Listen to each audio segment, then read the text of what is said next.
partes. El programa de estudio aumenta el valor educativo de la misma y está disponible escribiendo a Ligonier Ministries, P.O. Box 7500, Orlando, Florida 32854, Estados Unidos. Trauma de la santidad. No hace mucho, una mujer de Oakland, California, me dijo que estaba enojada, muy angustiada.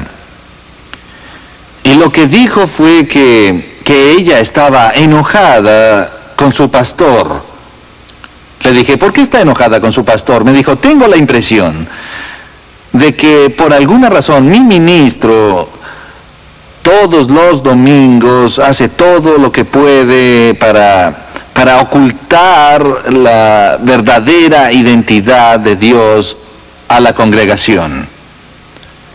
Dijo, cuando voy a la iglesia deseo tener una oportunidad de rendir culto para que mi alma experimente reverencia y adoración hacia Dios.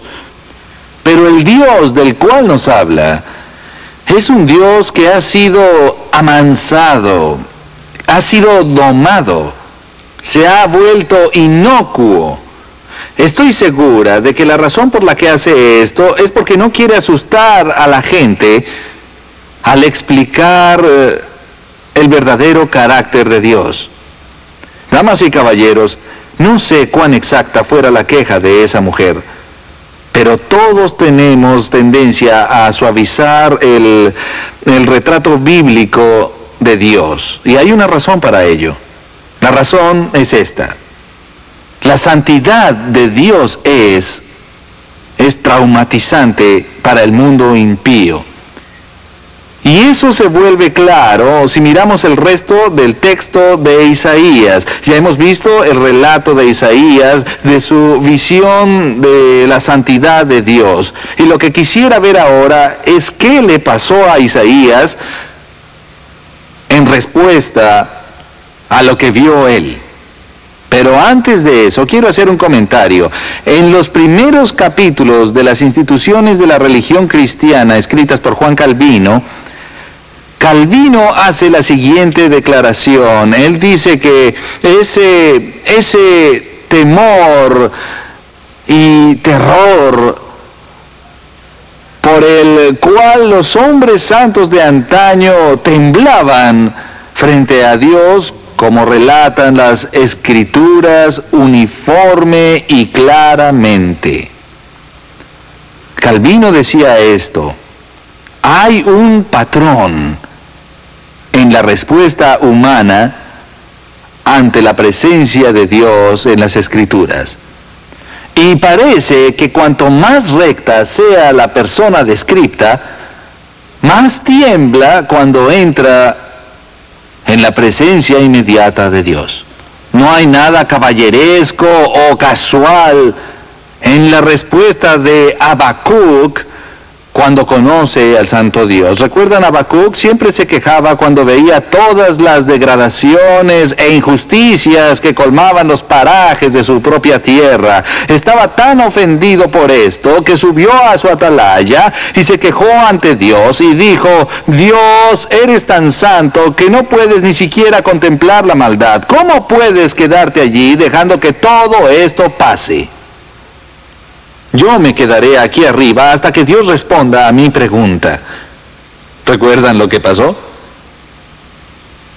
Cuando Dios apareció ante Habacuc, él dijo: mis labios temblaron, mi vientre se estremeció y la podredumbre penetró en mis huesos.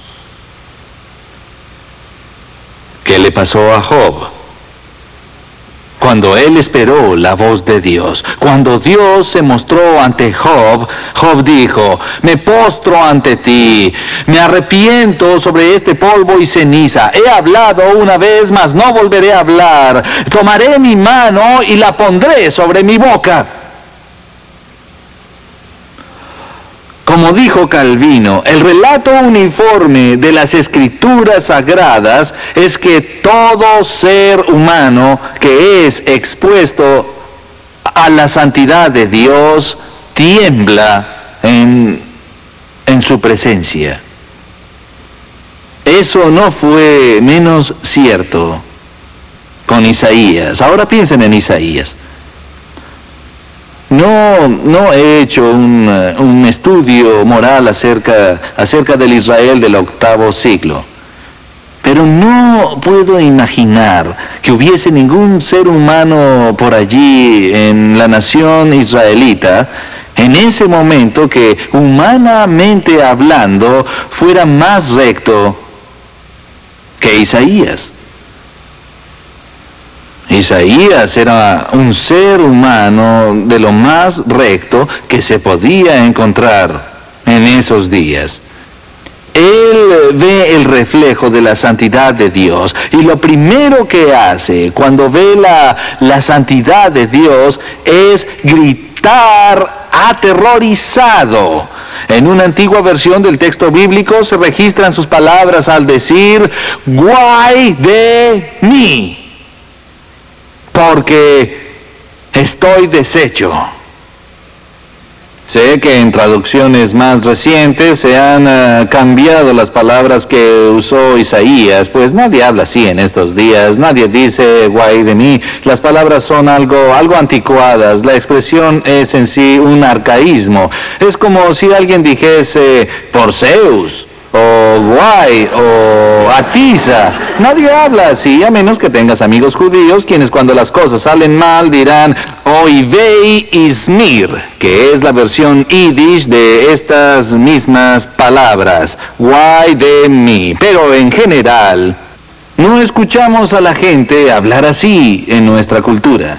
Así que los traductores que tratan de comunicar la palabra de Dios con términos modernos eliminarán algún día los términos arcaicos.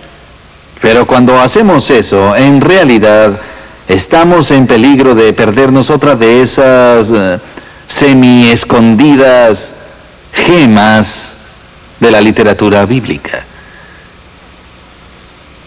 Existe una razón por la cual Isaías usó la palabra "guay".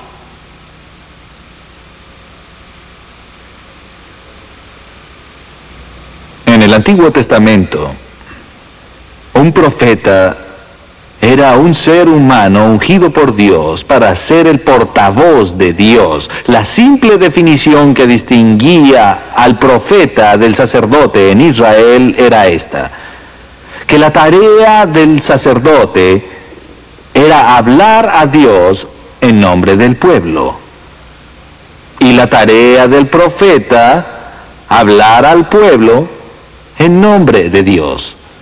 Cuando el profeta emitía su mensaje, jamás lo hacía diciendo en mi humilde opinión, o es mi juicio que, o yo creo que tal vez este sea el caso. Así no era como le hablaban a la gente. Ustedes saben lo que hacían. Cuando pronunciaban su mensaje, anteponían a sus palabras lo siguiente: "Esto dice el Señor".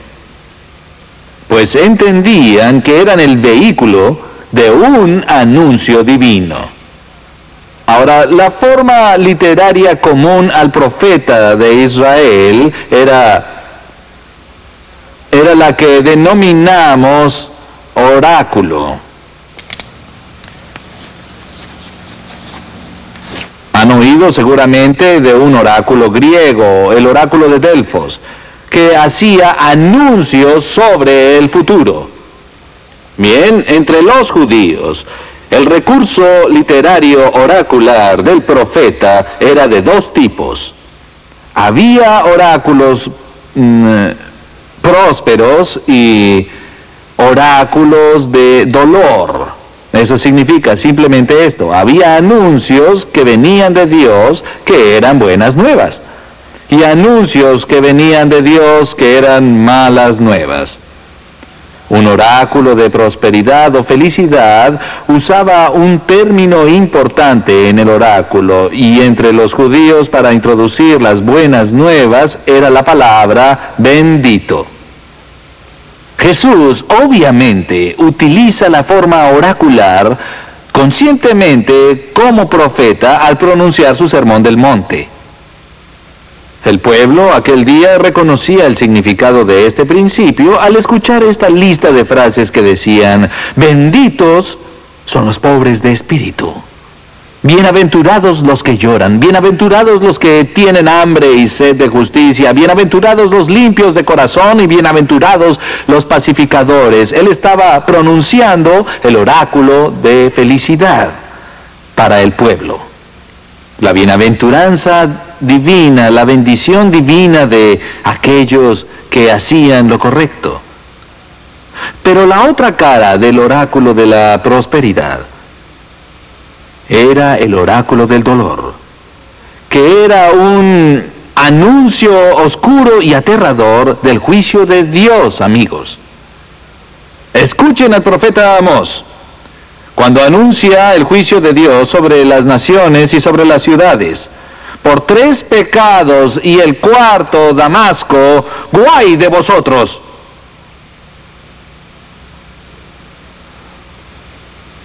Jesús, cuando realizó su clara denuncia a los fariseos, pronunció sus palabras de sentencia utilizando el viejo oráculo profético del Antiguo Testamento al decir: ¡guay de vosotros, escribas, fariseos, hipócritas!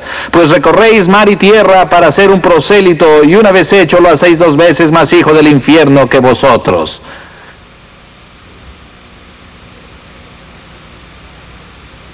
Mencioné en nuestra primera sesión cuán raro es que en todas las escrituras algo sea elevado a la potencia repetitiva y superlativa, y dije que el único atributo de Dios que se repite hasta el 3er grado es su atributo de santidad, santo, santo, santo, pero no es lo único que se repite a la 3ª